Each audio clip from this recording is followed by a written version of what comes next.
Never miss another live stream again. Hit that subscribe button, ring that notification bell, and click see all notifications.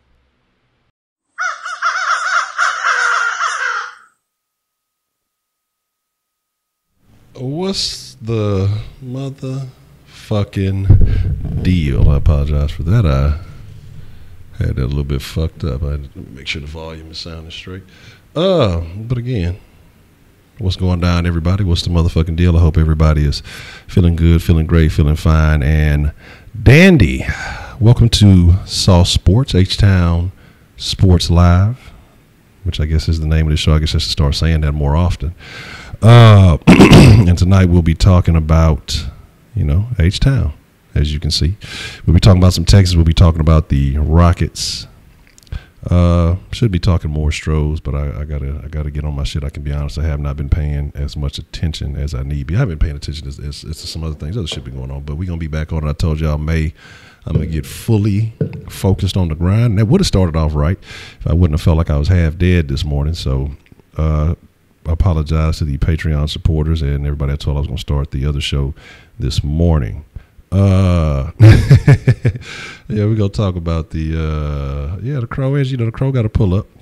Y'all know how we start this thing off, man. The sauce is not about me, man. It's about y'all, man. And actually on this one I don't even think I had the thing pulled up. But let's get that motherfucking roll call, that Sauce Nation roll call in the motherfucking mix. So if you're not from the city, man, shout out to your city, state, town, hood, province, location, latitude, longitude, however you identify, cul-de-sac, avenue, block, circle, court, all that good shit. You know what I'm saying? Just represent. And so we can show you a little bit of love. But if you are from Houston, man, make sure you shout out your side with pride, or the Houston area. Shout out your side with pride so we can show you just a little bit of love, man. And, man, basically, man, let's just get in it to win it. And, I told myself I'm going to provide you guys a better quality show. So as like I said, this month I'm going to be focused on, making stuff look better, cleaner, and everything. And I've decided I'm going back to the old original logo. All right, Heidi, what's the motherfucking deal? Miss Voodoo C, Wise, Voodoo C. Wink, what's the motherfucking deal? J Diz. Hopefully we should be good. If not, I'm gonna have to pull up at the next Comcast store and hurt somebody. Joshua, Mr. Asian Pikachu, what's the motherfucking deal? Wise, Jimmy, Devontae, David, Joseph Snow, what's the motherfucking deal? T York, appreciate the love already. Crobio Cordell, that motherfucker is undoubtedly the toughest motherfucker in the mix. So that payday finna pull up on nobody. Y'all already know. The trio, shout out to PA already. Clifford Freeman, Beaumont, Big Money, Texas in the house. I got some family out in Beaumont. I don't fuck with them though. But I got family on the west. I got family on everywhere. I don't fuck with none of them. The west, the east, from everywhere. I fuck with them barely. Maybe one of them.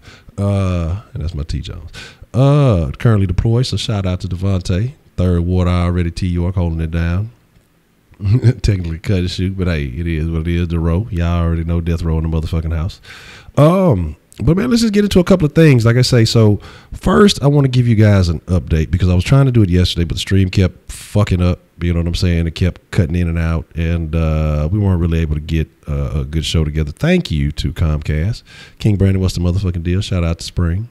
But what I want to give you guys, I guess, is an update as to the schedule, because I said in May, the month of May, I was going to dedicate at least 1 month to going fully digital. So I'm going to chill on some of the other things I'm doing, but I'm going to push this whole digital platform. So here is the schedule. And I need to put the link for the channel in there, but I have a channel called The Honcho Show, and I hadn't been doing much with that. And no, don't forget, no, Sauce Society is not over with.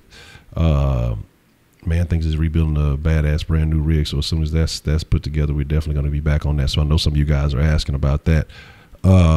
Yes, and today is the Man Things sauce line, so we will have calls. Like I said, I'm getting everything back in order, man, because just things have been sloppy. It hasn't been as good as it needs to be, and most of that is on me.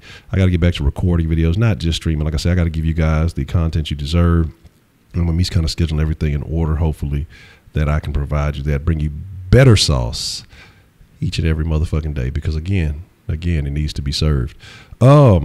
So please, thank you. Like the stream. So at 9 o'clock, I'm going to do a show on the Honcho Show channel. It's going to be called What's the Motherfucking Deal? Basically recapping news, covering news stories, things like that.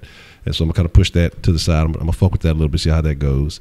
At 12, I'm going to start doing 12 noon Central Time, all time Central. I'm going to start doing the patron stream, and it'll be about 30 minutes, you know, in the vicinity of 30 minutes or so. Then every night at 6 from now on, because I know people ask me and they you know, say, what time is it? Brought to you by Man Things, Wedding and Formal Wear Caterer. Yeah, shout out to Man Things, the newly married Man Things, man. Congratulations on that. But we're going to start doing the sauce at 6 p.m. every night. I know people are inquiring why I'm changing it from 6. No, we go get on that. We go back to roundtable action. I'm gonna put that on there. The roundtable is because that's a different thing than just H-Town Sports Live. I didn't add that. You know, that's usually a Sunday or a Friday thing. And a roundtable, you know, that time limit is a little bit different. But I think we're gonna start holding a roundtables to about an hour and a half, unless it's just a special occasion. That way, those things are easily digestible. Because I'm just thinking about it from the viewer's perspective. Because as of late, I've been thinking it from my perspective, not from the viewer, not from you guys. And a lot of people hit me, man. You know, man, sometimes it's too long, or, you know, it's this, and this. So that's why I said I'm going to get back on point as far as with the minutes, making sure the minutes are accurate or as accurate as possible. And then making sure I come up with a consistent schedule so people who are looking for me know exactly how to find me when and where. So 6 p.m. every night. And the reason why I said that is because 7 o'clock, that's prime time. And as much as I love the sauce, we're not competing with prime time shows and things of that nature yet. So when we do get there, you know, then we may move the time. But right now, 6 o'clock, so that way you guys can fuck with the flavor. And then usually, you know, the game's around 7-ish or whatever time it may be. So we don't interfere with that and have to change that up all the time. So that's why that'll start being at 6 o'clock. Then I intend to do Kush Dens at 9, 45-minute minimum, maximum an hour and a half. Make sure, as long as the conversation's good, you know. Because like I said, again, I want to get better with my timing and make sure things are on point. And at 11 p.m., I'll be ending my evenings with the good for dogs and why. And 11 o'clock, I'll be in it with a Mixer stream. And yes, Mixer over Twitch all day, every day. Another thing that I've changed, and well, before I get into the other thing I've changed, I'm going to make sure y'all follow to Saw Sports HTX and Ed Honcho HTX on Instagram and Twitter, because what I've noticed is I don't know if anybody got a notification for this early, but I know I had this set for at least like an hour ahead of time. And I don't know if anybody got any notifications. Usually, like I say, I'll see somebody in chat early, and you know, we'll be chopping it up a little bit before the stream gets started. But I didn't see any of that, and I know that I put that out there a little bit early today. Yes, we'll definitely be a Rockets roundtable tomorrow, playoff game. It will be in action. And that's why I'm saying to start following, you know, the Sauce Sports, at least if you're going to follow that on Instagram and Twitter, because I'm going to make sure I start putting out more information daily, you know, special for special episodes. I'm just going to start using those more because I really don't capitalize on the Instagram and Twitter. Ed Honcho, if you just fun with any of the other shit I'm doing, from the Kush Den to what I'm finna doing with the What's the Motherfucking Deal show and everything else, man, follow Ed Honcho, because that's where you're going to get all that information. And then if you fuck with the Kush Den, even though I hardly ever use that, but I promise, again, part of this whole media the Kush Den and the Kush Den on Twitter, I will start utilizing those more. Justin Reed, week 1 starter. I don't know yet, but we're gonna get into that. We're gonna talk about that actually here in just a second, because like I said, we're gonna do a comparison of first year GMs and things like that. Also, another thing that changed, like I said, I took the super chats off just because I don't like the way, you know, YouTube handles. We talked about it a million times, so I don't really got to go into details with that. If you want to donate to the channel, please do it via Streamlabs, because what that'll allow me to do is I'm going to start putting, as you can see, this little 0% right here. And this is not motivated for anything. This is nothing special, but I'm just going to start doing it like this, so that way you guys will know what your donations are going towards. So y'all will know what the next goal is. So instead of it just being a super chat, because one super chat, I got to do all that shit manually and all that extra shit. So I'm going to start just kind of putting a bar here. I just had to put a date on it because it was a date, but I'm going to start doing things so that way you guys can just, it's about y'all. So I want y'all to know exactly what's shaking. I want y'all to know exactly what's going on. So I'm going to be more transparent in that aspect. But, okay, we done talked about a bunch of shit for a bunch of minutes. Now let's get into what we really are here to talk about. We're going to talk a little bit of Rocks. We're going to talk a little bit of Texans, but we're going to talk Texans first. I mean, I'm gonna say the best for last. Right now, the Rockets are en route to trying to win them a championship, and that's the most active, closest to a championship we got going right now. And there's some interesting things that I want to point out as to why I feel like we are the team of destiny, as far as, you know, in the NBA. And let me get this. So again, forgive me. Like I said, I want to make sure everything is appropriate. All right, cool. So one, shout out to the round table. Shout out to the round table, and they went in on Seth Payne today. Like I said, I probably got out of the bed, really, honestly, maybe a couple of hours ago. I was feeling like shit all day. Like I didn't even know if I was gonna sauce today, because I was feeling like shit. Feeling like my body's still pretty achy, but just everything that was wrong was just wrong. You know what I'm saying? We're gonna have to get yeah, that shit. We have to get on Seth Payne, man. Tell him get in the game. You know what I'm saying? No more Taco Bell. I didn't even eat no Taco Bell last night. I ate some fucking Papa John's, and that was that. But the first thing I want to talk about, man, let's talk about comparing GMs. We're not going to talk about Cashley or anything. That was so long ago. That was a different NFL almost. But we're going to talk about, the previous guy, and we're going to talk about the current guy. We're going to talk about both of their fucking first drafts, okay, and how they fared, and how would you look at both of them. Now, it's going to be a little bit more difficult to necessarily grade gains, because none of these guys have actually seen action, and we don't know what they're panning out to be. But we'll see there you go. And we'll see what they pan out to be, so it may take a little while. But, and this is part of the reason, like I say, again, I didn't like the draft. I didn't think it was a good draft. But at the same time, like going back and looking at it, I didn't think that Rick Smith's draft was the first good draft. And he had more assets to utilize, in a sense, because he actually had a first rounder. But we're going to compare some things, and I want to know your thoughts, because, again, the sauce is all about the fresh motherfucking ingredients. And if you're watching this and you just new to this, you're not true to this, man, make sure you hit that like button. Make sure you hit that. I fuck with Papa John's. It was somebody else was hating on Papa. I fuck with Papa John's. Like, yeah, that's what I'm saying. So I think you gotta look at a lot of things when you're comparing drafts again. Okay, and so we're going to talk about perspectives. We're going to talk about value, and then just the current landscape of the league. You know what I'm saying? What's the motherfucking deal? H train already. So like I say, here we go. What would you have made the draft better? What made the draft better? I think taking a little bit more risk, but again, no risk, no reward. But like I say, just looking at some of the stuff, looking at what I've read, looking at how they feel about things, I honestly felt like the Texans made a plan. Not saying I agree with the plan, but whatever plan they made, to me, they appear that they have stuck to it. Because shout out to Wink, because he had sent the article about the Vincent kid, I think that's his name, the kid from Limestone. And so he was talking about some things, and the way that he was talking in that article about how they kind of gave him a heads up. They already knew in the 6th round who they planned on taking in the 7th, and, some other stuff that they had going on. Makes me feel like these guys kind of had a plan. They stuck to it, but, we may not know the underlying factors and what determine this board of theirs. But, hey, again, that's on them. So let's take a look, man. Let's look at Rick Smith's first draft, and then we're going to compare to this first draft. Now, we didn't have a second rounder similar to this year, that draft. But we did have a first. And I think that's what changes the perspective on this situation to me. Okay, because they both, outside of that first, both mainly dealing with late round picks and trying to find some success. But let's look at this list.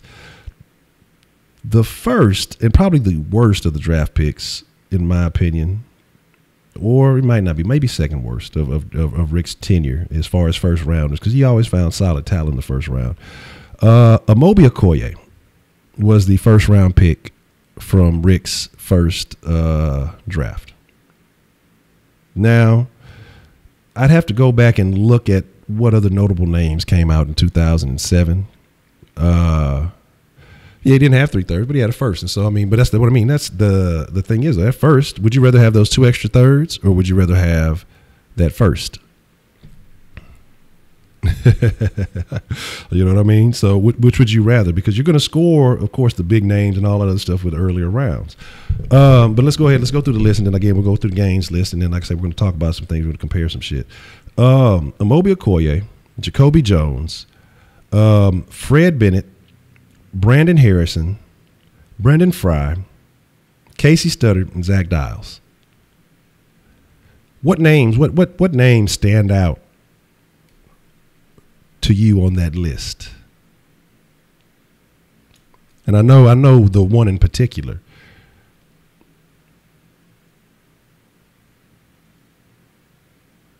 But did I mix that one up? Or which one are y'all talking about? You say you feel like we had a B-. I don't even think I would give it that high. Like I said, I don't think I'd give this draft that high. Like I said, again, looking at what you had and the availability, like I say, there was some other talent that have been available. I wouldn't have given Gaines draft. I don't think I'd give it a B-. You know, again, but then with the picks, and like I said, I don't expect big names coming out of that draft. So again, we got to see. But I'm just saying, I'm not knocking that pick. That pick was solid. That was a win. You know what I'm saying? That pick was a win. Rick Smith never drafted be trash. Rankins is probably my most disliked pick. I as a tackle, you know, maybe further inside, cool. As a tackle, I don't like the Rankins. So I see people saying Jacoby. A lot of people saying Jacoby. Studdard, Studdard. Don't he have like a little day, or did he go somewhere else and he used to have his little like Casey Studdard days around the city? You know what I'm saying? You know what I'm saying? So again, so let's look at that. And I see what some of y'all are saying. So then here's the deal, because I want to know what y'all give this initial Rick Smith grade as we're comparing stuff, because I want to. It's funny that y'all just said something, because I really kind of want to point something out now that you just mentioned that somebody just said something. I'm not going to say what it is just yet, but it's a very interesting point that somebody just made, and I'm curious to see how it happens. You know what I'm saying? So I'm curious to see how it happens. But again, let's go over that list. Amobi Okoye, Jacoby Jones, Fred Bennett, Brandon Harrison, Brendan Fry, Casey Studdard, Zach Dials. Zach Dials was around for a while. Now, remember, again, this is with, let me see, hold on. Matter of fact, I don't got it on me. Because I want to say, I'm trying to think who, Rick Smith, let go of Jacoby Jones. I'm saying, to me, it wasn't that great. Moby didn't really pan out. You know, went with this, and this is the opposite of what we've been talking about with this other guy. That's why I've kind of fallen back after I looked at this draft, and I say, you know, the Jordan Akins age thing, it's a thing, but it doesn't bother me as much as it bothers some other people, because you can go with age, or you could go with youth, you could go whatever. It's about talent on the field, because we went with what's his name, Amobi, and he was like what, 19 or something like that, 19, 20 when he got picked up, a young guy, very young. Didn't really pan out. And so, like I say, the Akins kid, he's older. My biggest beef with Akins is just that where he got picked up. Where he got picked up is my problem with him. But again, like I say, if we're talking about that, the Texans had this plan and the Texans had this idea, and as to why, then, hey, if they're sticking to their board, then cool. Because at the same time, when I talk about I can't even think of his name right now, Bob McNair. And I say, you know, hey, he should have stuck to his guns initially. When you flip and flop, that's the shit that bothers me. I don't care about what your thoughts or your opinion. Everybody gonna have different fucking opinions. I don't care about that. Like, if you go into life believing everybody should think the same, then that's your fucking fault. But so I don't expect people to have the same ideas. I'm pretty sure Bill O'Brien, and they have inside information. They have specific things that they want. It's his offense. He's going to try to do what he wants to do. But I'm just really. I question the ranking and the Atkins at where they were picked. That's my big deal right there.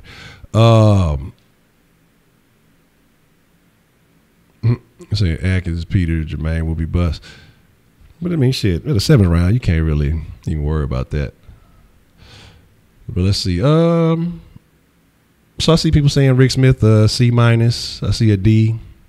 Any other opinions on Rick Smith's first draft? because like I say, it's something that I want to point out that somebody just said.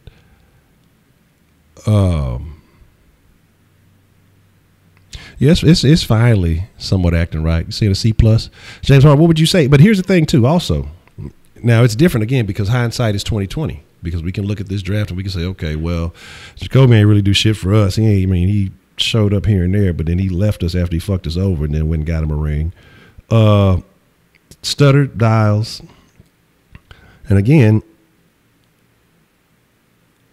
Okoye only because he was just picked high, but Okoye never really panned out. So my thing is this. You're giving Rick Smith a D plus on the first one. You're giving Brian Gaine a B minus on that one. Okay. And this is where this is what I'm thinking, because somebody just said something. You're talking about how Rick Smith had a first round pick. Okay. And then outside of that, it was kind of similar to what we had going on. You had a third, a fourth, 2 fifth rounders, a sixth, and a seventh. We didn't have any first. We had 3 thirds, 3 sixths, a fourth, and a seventh. Okay. So actually I think we were short one pick. We had one less pick. So when you go and you look at it, and a lot of people saying Justin Reed is a first round talent, right? Everybody's saying that Rick Smith first draft gave us 1 star. Exactly. So everybody's talking about Justin Reed as a first round talent. Okay, cool. You got a first round talent in the third round. Again, you can compare names down side by side. I feel like Keke Coutee right now could be everything Jacoby Jones' career in Houston panned out to be. So let's scratch those two. Now outside of it, again, you got Stuttered, you got Dials. I think again that the Duke kid could be something.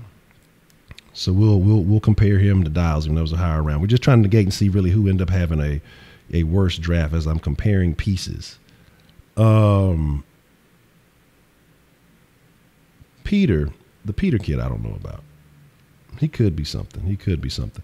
But again, okay, so you take Reed out of it, and Reed is your first round. That's your Okoye. But this guy did it again with no first round, no second round.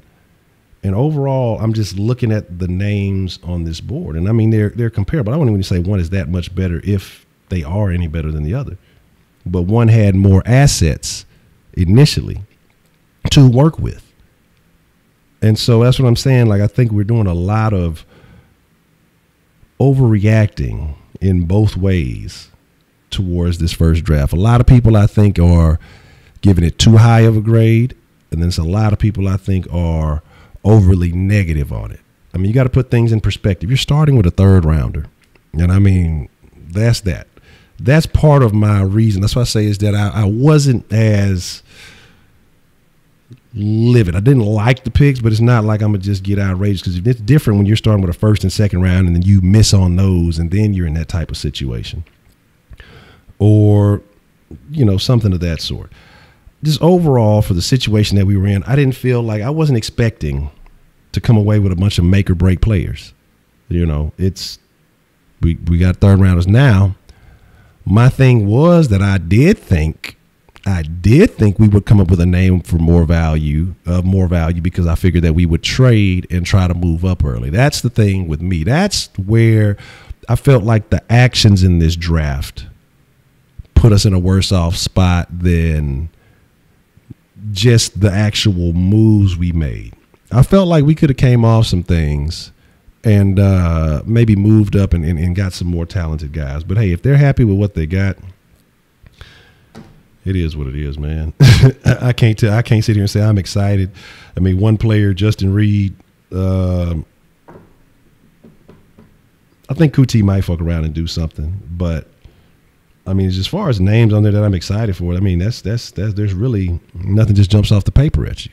You know what I'm saying? And so I think I'll crack a key learn for DFs. I would read UDF, they didn't get drafted. But a lot of them UDFAs in the last round, I mean, it's just so many people at that level, 6th, 7th round pick talent. I mean, you could almost interchange a undrafted free agent with a 6th, 7th round pick. You're just talking about a contract. Because, I mean, think about it. You telling me Dylan Cole shouldn't have been a fucking, at the very least, 4th, 5th round pick? I mean, just from his initial play, you know what I'm saying? Like, so my thing is just that. It's like, again, that's why I sit here and tell you about experts. Y'all can do that shit if y'all want to. You know what I'm saying? That one corner we got. You talking about the seventh round? I don't have any expectations from a seventh rounder, and that's my thing. Is like, the Coles actually predicted. That's funny. It was a fifth round, but again, he didn't go. And you see the talent. That's what I'm saying. Like, honestly, the whole thing is a fucking crapshoot. You know what I'm saying? And so that's all that goes down. I mean, you're really guessing. But then, okay, a kid, like I say, you know, as from day one, I've always tried to provide different angles: the good, the bad, the moderate, I guess, you know, the business perspective, the player perspective, the fan perspective. I try my damnedest to put myself in other people's shoes to understand why their line of thinking, you know, where they come from. Not necessarily that I have to agree with it, but it's always better to have an understanding. You know, it's always better for the conversation. But my thing is this: if the Texans had a board and these guys fell in line where they ranked them and they wanted them on their board, then kudos to them for sticking to their guns, not jumping for a big name, not reaching, not, you know, going elsewhere if they felt like this is what they wanted. If this wasn't some bullshit ass moves that were made on, you know, draft night and they got desperate, cool, fine and dandy. But they say, according to their board, this is who they wanted. Obviously, their board had to be a little bit different. But then you got to think about value. You got to think about needs. And what I feel like the Texans did is they concentrated on a couple of needs, but more so, to me, it's depth players than starting talent. Reed was a win because I think in the end, barring any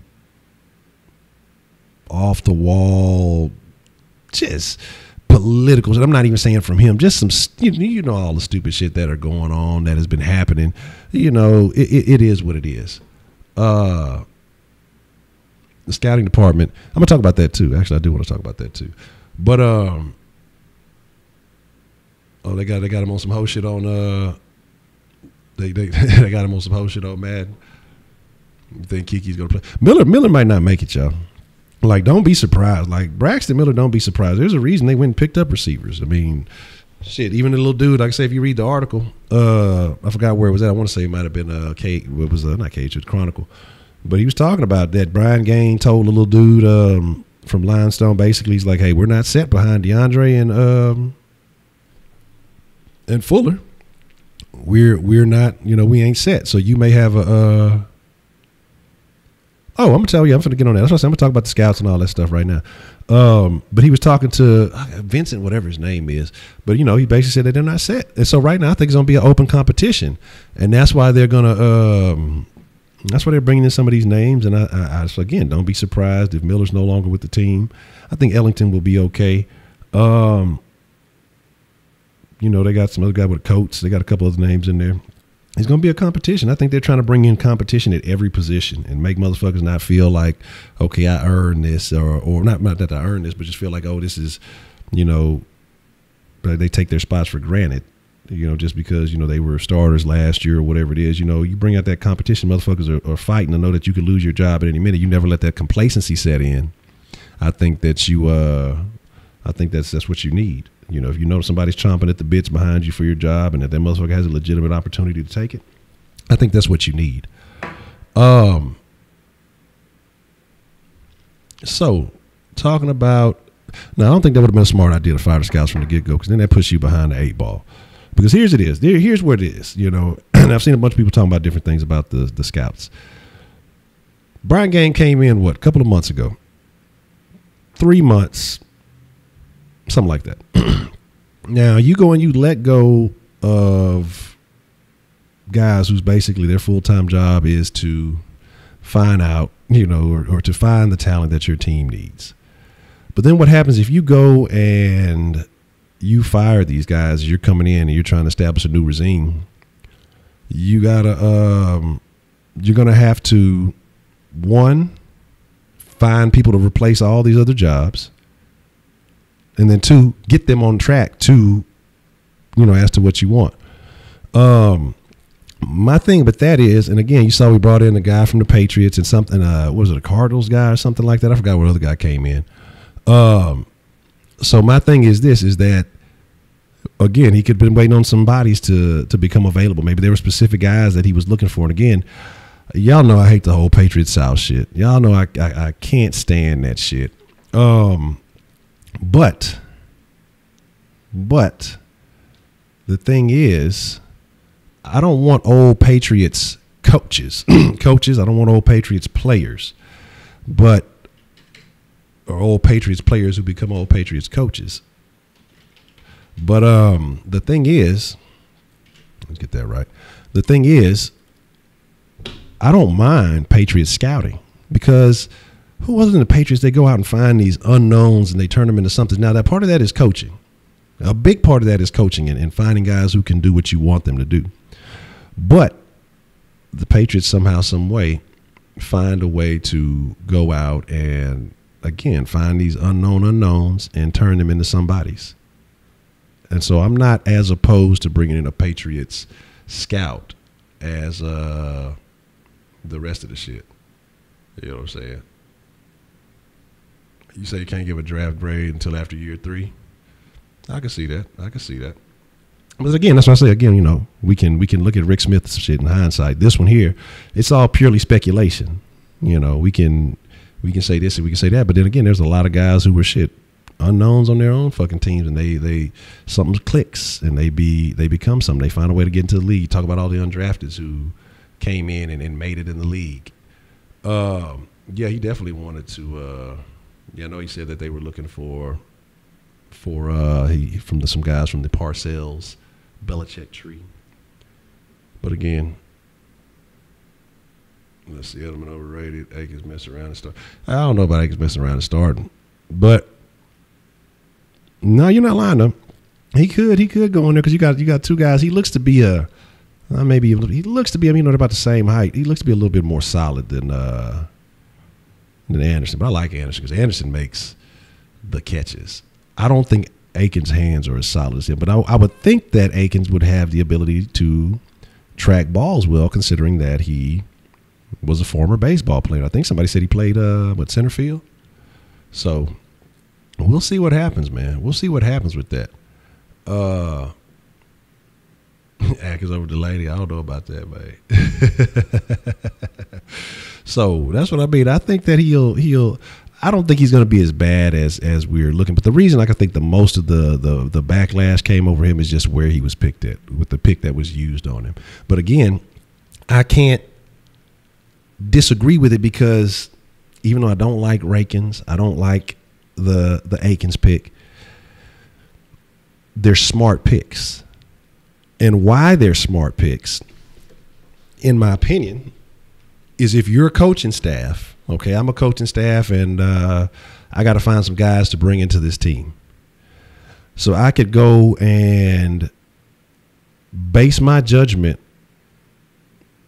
off of a guy, one workout. Or I can base my judgment off of watching these guys closely, having a week to work with them, seeing what they were doing, seeing how much they developed in that week, if they developed at all. And if you saw some growth, if you saw something that you didn't, that may not show out on college tape. You may have saw something that maybe you have a superior coaching staff. Not all coaching staffs are created equal.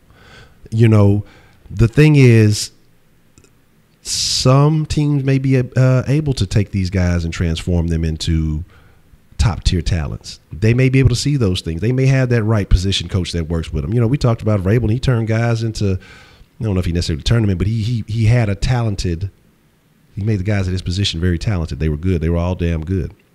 And sometimes it's not about that head coaching situation. Maybe he didn't have the right guys. Maybe he didn't have a good tight end coach in college. I don't think all the top-notch tight end coaches are at UCF.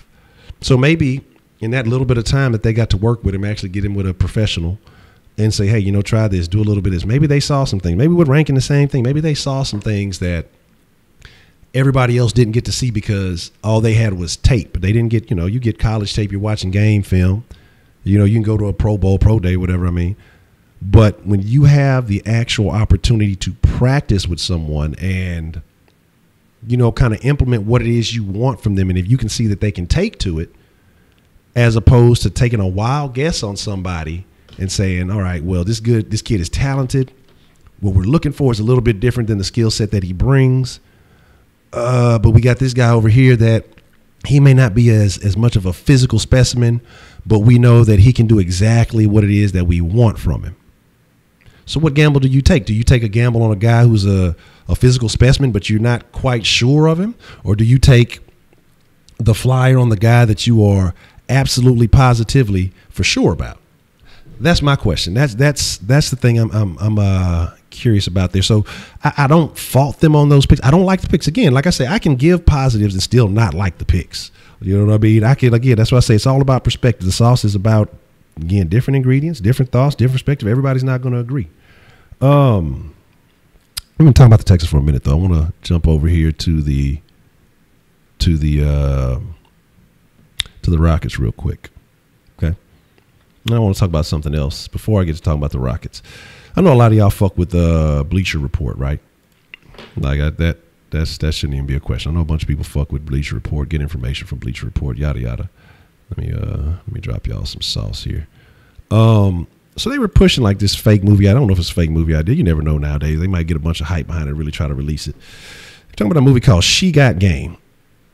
And I'm just curious. So if He Got Game was redone, but with a female lead instead of Shuttlesworth, you know, Ray Allen, would you watch it? Would you have interest in it?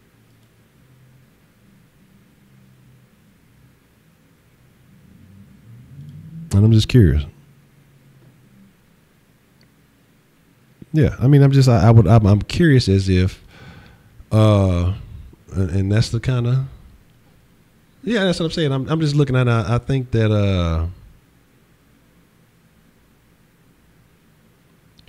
I'll say I had that. Like, the reason why I'm asking is because I wanted to make sure I wasn't just being completely biased. She Got Game. He Got Game is a movie, unless you're talking about some kind of relationship She Got Game type shit. I don't know. It might be. But let me see here. Let me put that on.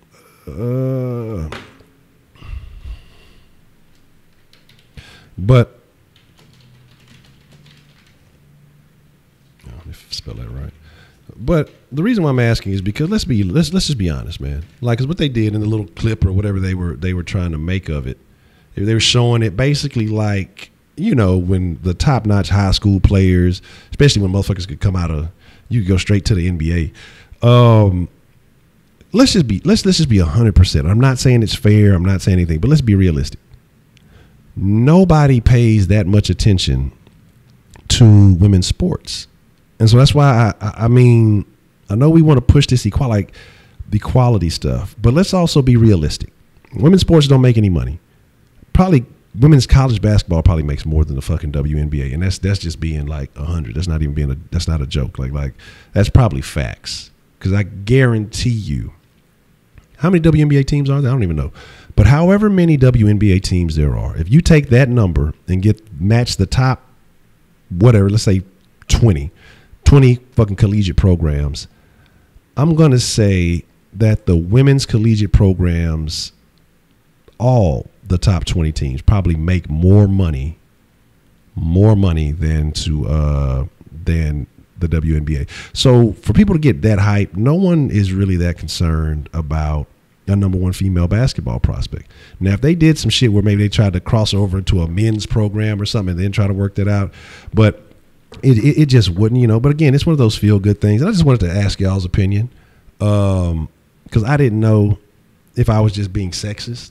But I mean, I was just looking at it like people don't really get that hype over women's sports. So like no one would be concerned where the number one, I'm not saying they wouldn't be concerned, but you wouldn't have Shaq and all these people. They wouldn't be talking about on Inside the NBA. It wouldn't be a big deal on all these platforms, all these people they tried to make it look like, but whatever. You don't want women to be Kardashian, but don't just play sports and learn teamwork. I do want them to play sports. But they need to do something to make women's sports more interesting. Like, women's basketball is boring. Let's just be honest with it. Women's basketball is not better than high school varsity boys basketball. You know what I mean? You know what I'm saying? So I mean, let's just be honest. And my thing is like, it's not that I say I don't want it, but I'm just saying like to make a movie about it and really, like, all you're really doing is just eating off the He Got Game name, because that movie wouldn't be good. It wouldn't be legitimate. It wouldn't be realistic. It would just kind of be whatever. And I think that what I'm just saying though is that people need to stop reaching.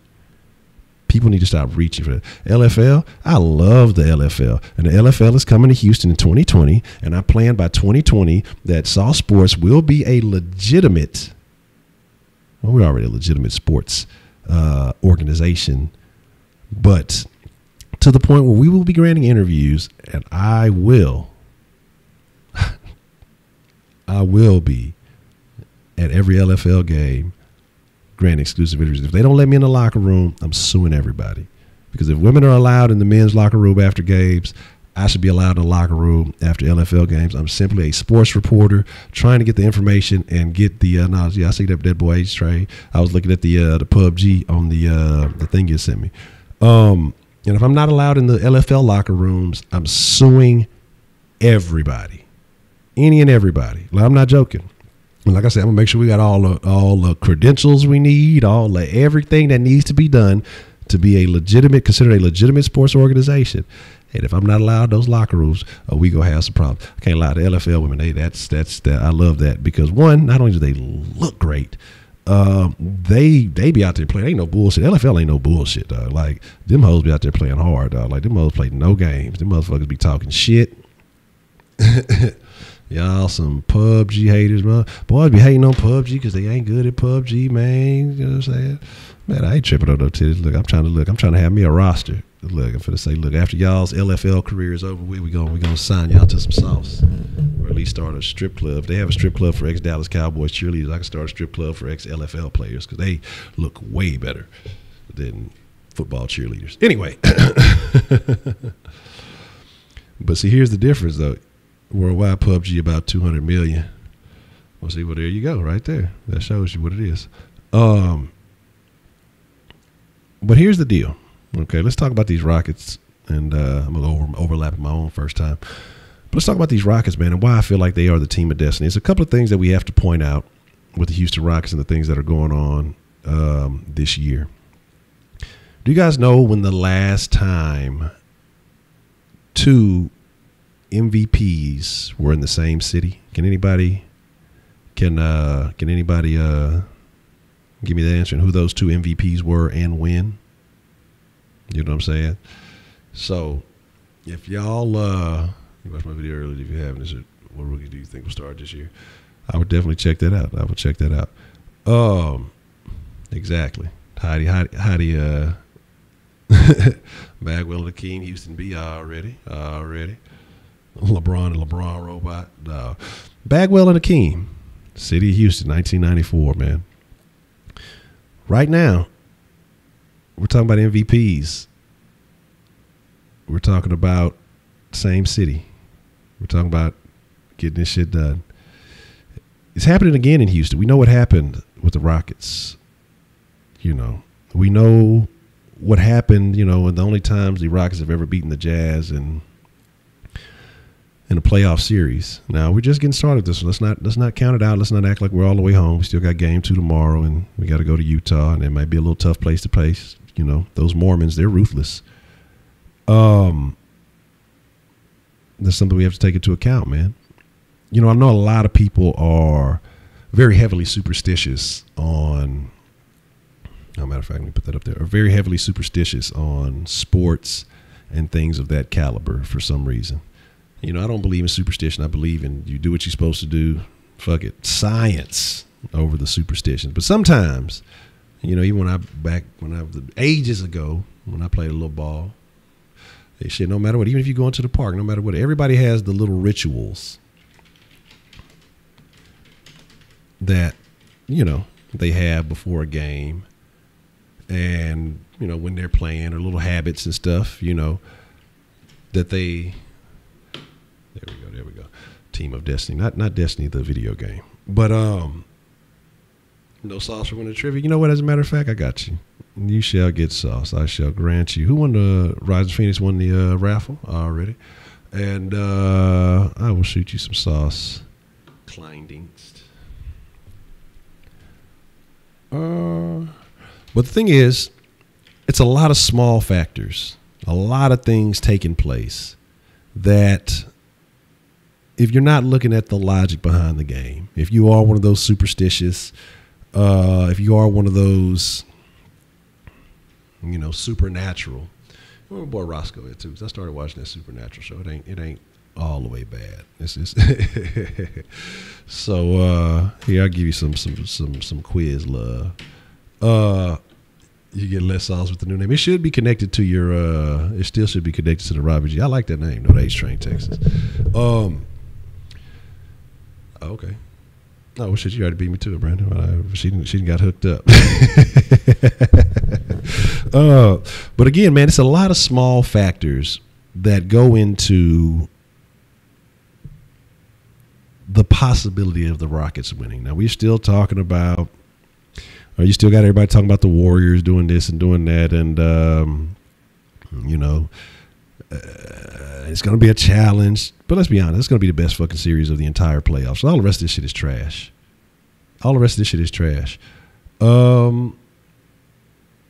Go and make sure y'all show some love to Wise. I think the link should pop up because I should have everybody's things popping up on the announcement. But if not, make sure y'all show I'm learning it. Make sure y'all show that boy Wise some love, man. Get him to that 200. You know what I'm saying? So it's going down. Shit, Fortnite's actually been around for a long time. I was watching some shit about the evolution of Fortnite. That shit been around for a minute. And then PUBG been around too. It's just, I guess, as they still, getting it up.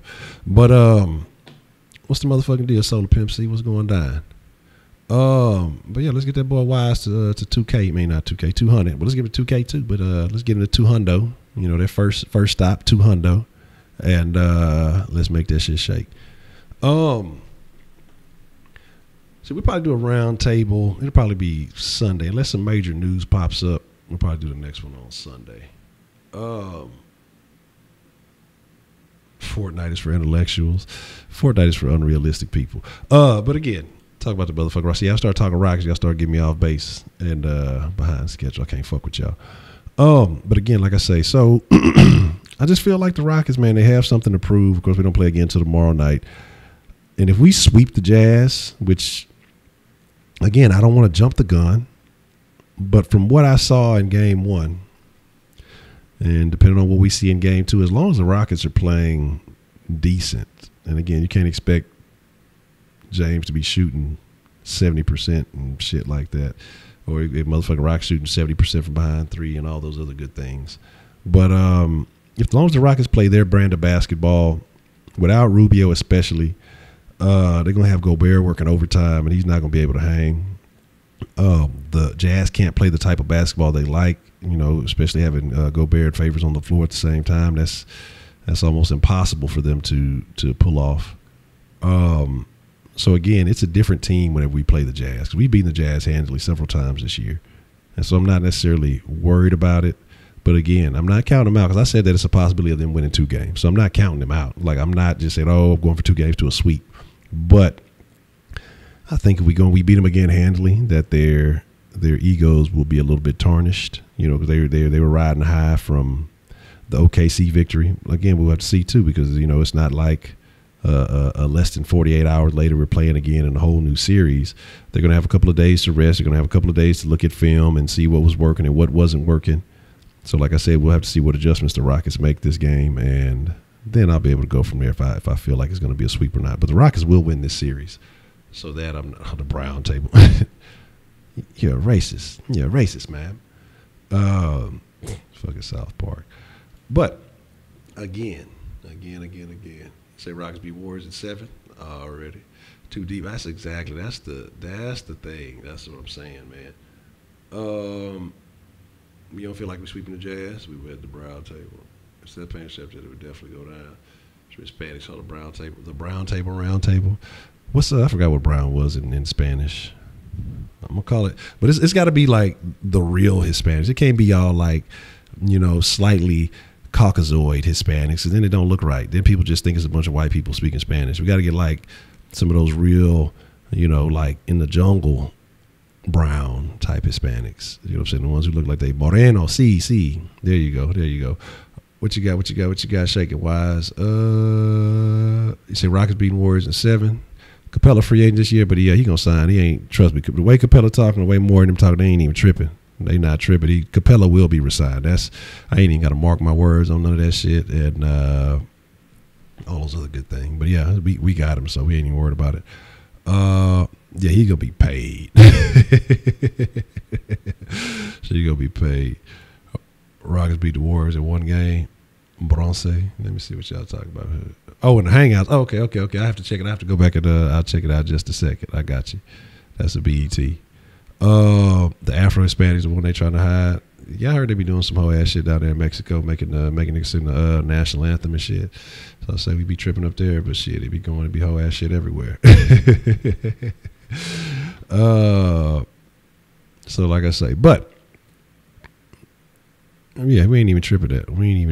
That's the thing. Yeah, exactly. You talk about the number 1 defense, and if we having our way with them, if everybody tries to hype up how the Warriors, they're good on offense and defense, and we top 10 in both too. So what you really trying to do? You know what I'm saying? Like top 7 in both. I want to say defense we into like 6th or 7th, but still, people try to play like, the difference between 4th and 7th in defense is a big deal. Like us, it's people look whatever they can to downplay it, because what you notice is, again, number 1 team in the league, the Rockets beat the Jazz.